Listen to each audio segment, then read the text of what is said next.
Un estadio lleno, medio tiempo, pantallas gigantes y una audiencia que no necesita presentación.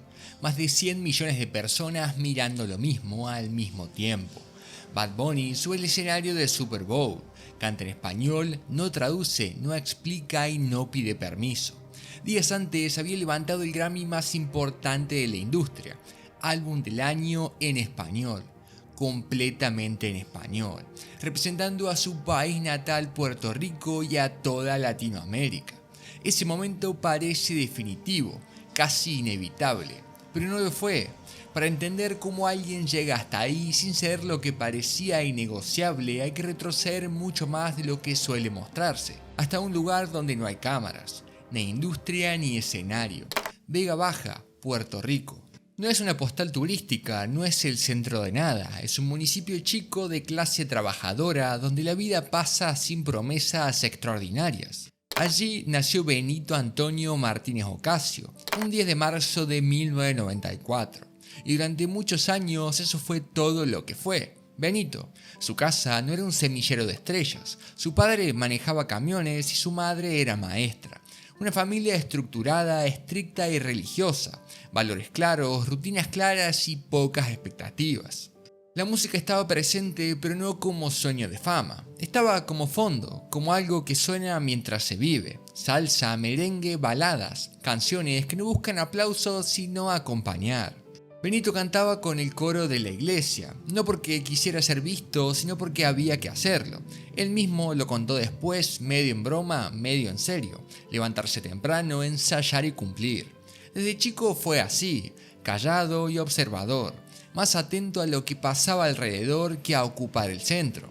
En la escuela no era el popular, no era el que hablaba fuerte y no era el que imponía presencia, era el que absorbía todo. Mientras otros se mostraban, él miraba. Mientras otros festejaban, él escribía. Y mientras otros se encajaban, él empezaba a notar que no estaba bien del todo. En la adolescencia aparecía una tensión silenciosa. La música que escucha en casa no es la misma que empieza a descubrir afuera. Rap, trap, hip hop, lenguaje crudo, letras tristes. No música para bailar, sino para decir lo que no se dice. Ahí se forma algo clave, la música como desahogo, no solo como un espectáculo. Benito escribe desde lugares incómodos, soledad, ego herido y desencanto. No hay pose y no hay personaje. Hay un pibe que no termina de encontrar su lugar. Después de secundario, la vida sigue un camino normal, demasiado normal.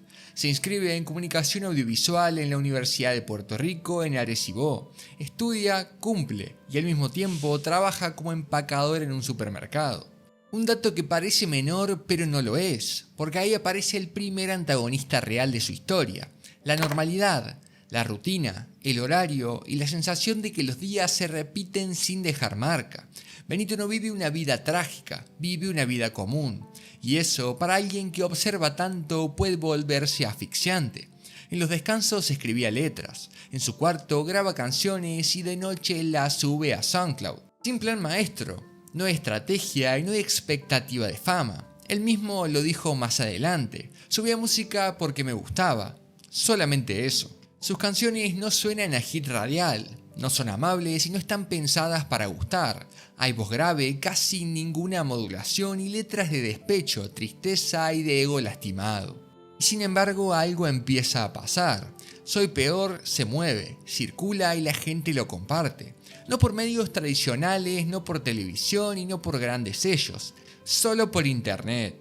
Personas que no se sienten representadas por lo que suena en todos lados empiezan a verse reflejadas ahí, en ese tono cansado, en esa forma de decir sin adorno. De golpe, lo que parecía poco exportable empieza a viajar.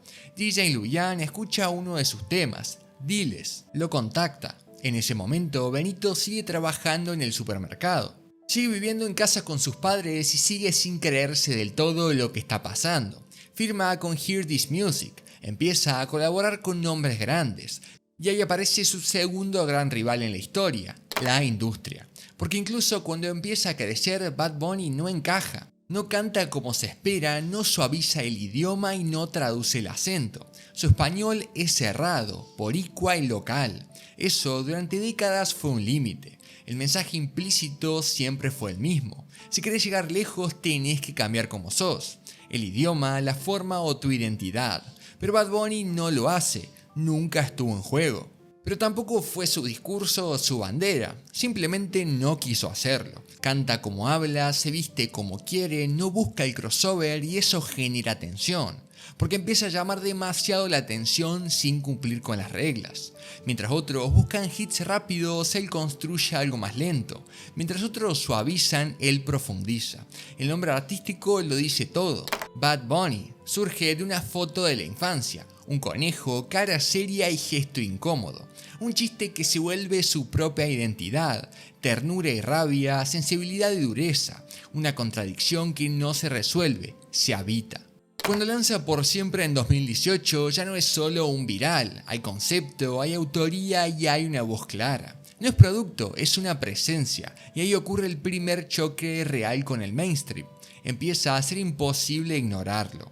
Su música suena, su estética incomoda y su idioma no se adapta. La industria empieza a mirarlo de cerca, no porque encaje, sino porque no lo hace. El chico del supermercado ya no puede volver atrás, pero tampoco está dispuesto a avanzar cediendo lo que lo trajo hasta ahí. Ahí empieza a quedar claro que no está jugando el mismo juego que el resto. Mientras otros artistas latinos empiezan a pensar el salto al inglés como el próximo paso lógico, Bad Bunny hace lo contrario, profundiza. No suaviza su español, no neutraliza el acento y no busca traducción. Eso, que al principio parecía una limitación, empieza a volverse una fortaleza. El público global no lo escucha a pesar del idioma, lo escucha por el idioma. Porque hay algo poderoso en alguien que no pide permiso para ser entendido. En 2020 lanza Yo hago lo que me da la gana. El título ya es una declaración. No hay sutileza y no hay ambigüedad. El disco en español llega al número 1 del Billboard 200. Por primera vez, el mercado más grande del mundo no exige adaptación, acepta lo que llega tal cual como es. La industria empieza a tomar nota, no solo de su éxito, sino de lo que representa. Bad Bunny deja de ser solo un artista, empieza a ser un problema para el sistema tradicional, porque demuestra que el camino único no era tan único. Al mismo tiempo, el contexto de Puerto Rico empieza a pesar cada vez más. La isla atraviesa crisis profundas, económicas, políticas y sociales. El huracán María deja cicatrices que no se borran rápido.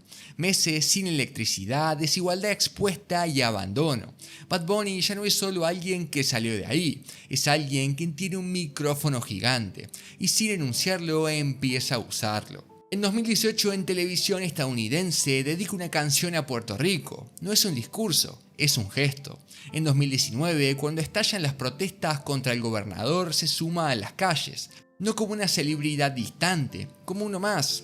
La música deja de ser solo expresión personal, empieza a convertirse en herramienta. Su canción Afilando los cuchillos aparece como una respuesta directa a ese momento. No busca neutralidad, no busca quedar bien, y eso incomoda aún más, porque el artista que antes era visto como solo música ahora también tiene posición, y esa posición no está escrita en inglés. Al mismo tiempo, Bad Bunny empieza a romper otros moldes. De género, de estética y de masculinidad. Se viste como quiere, baila como quiere y habla temas que el reggaetón tradicional evita. Yo perreo sola no es solo un hit, es una incomodidad convertida en canción. Para algunos es provocación, para otros evolución.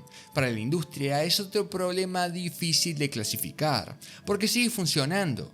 En 2022 lanza Un Verano Sin Ti, un disco que convierte el Caribe en el centro del mundo. Playa, fiesta, melancolía y nostalgia, no como postal turística, sino como memoria. El álbum domina el streaming global, rompe récords y se vuelve omnipresente. Sin embargo, no pierde identidad. No se vuelve genérico, no se diluye. Bad Bunny ya no está reaccionando a la industria, está marcando el ritmo.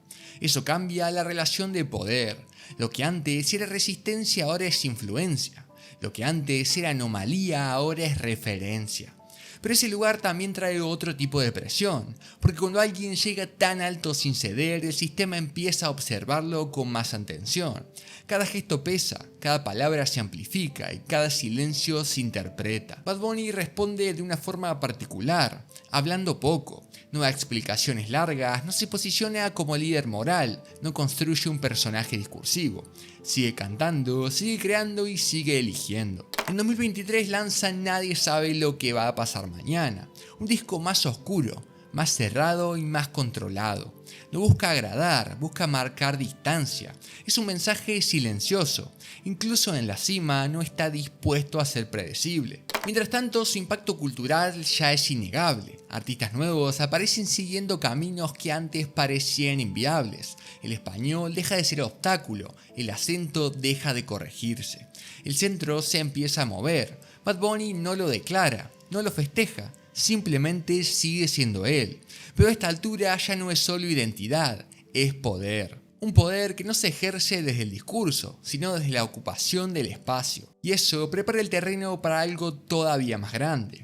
En 2025 lanza Debí tirar más fotos, el trabajo que el 1 de febrero de 2026 va a ganar el Grammy al álbum del año. No gana un Grammy latino, no gana un premio alternativo, gana el premio principal.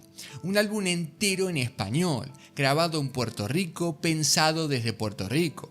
No es solo un premio, es una señal. Durante décadas ese escenario funcionó como un filtro, un lugar donde el éxito global se validaba solo si hablaba el idioma correcto. Contaminados, I don't know how to say that in English. Con la estética correcta y dentro de ciertos márgenes aceptables. Esa noche nada de eso cambia, pero deja de ser obligatorio. Bad Bunny sube, agradece, habla mayormente en español, no explica, no traduce, no justifica. Simplemente ocupa el espacio que todo latino se merece. Y ahí, como la mejor pintura de un museo, aparece la imagen completa. El pibe del supermercado, el chico tímido del coro de la iglesia, el artista que nunca pareció exportable, parado en el centro exacto del sistema que durante años le dijo cómo había que hacer las cosas. Días después ocurre lo otro, el Super Bowl, el escenario más visto del planeta, el evento cultural más grande e importante del año para cada estadounidense. Bad Bunny es el show principal, no como invitado, no como condimento latino, como protagonista. Y otra vez pasa lo mismo, canta en español, baila como aprendió, celebra su cultura sin explicarla. No hay discurso político explícito, no hay banderas partidarias levantadas, pero el mensaje está ahí igual. América somos todos. Porque a veces el gesto más fuerte que alguien puede tener no es decir algo nuevo, sino no cambiar nada. Lo que parecía imposible años atrás, llegar sin adaptarse, ahora está ocurriendo frente a millones de personas. Y eso obliga a una pregunta incómoda. ¿Cambió Bad Bunny para llegar hasta ahí o cambió el lugar al que llegó? La respuesta no es clara, pero quizás tampoco tenga que serlo, porque la historia no habla de un héroe perfecto, habla de una constante tensión, identidad contra poder, origen contra centro, idioma contra mercado. Durante mucho tiempo esa tensión parecía desigual, el poder siempre ganaba, pero esta vez no. No porque el poder haya desaparecido, sino porque alguien lo ocupó sin pedir permiso. Bad Bunny no derribó el sistema, no lo denunció desde afuera y no lo atacó. Entró siendo él mismo y el sistema tuvo que acomodarse.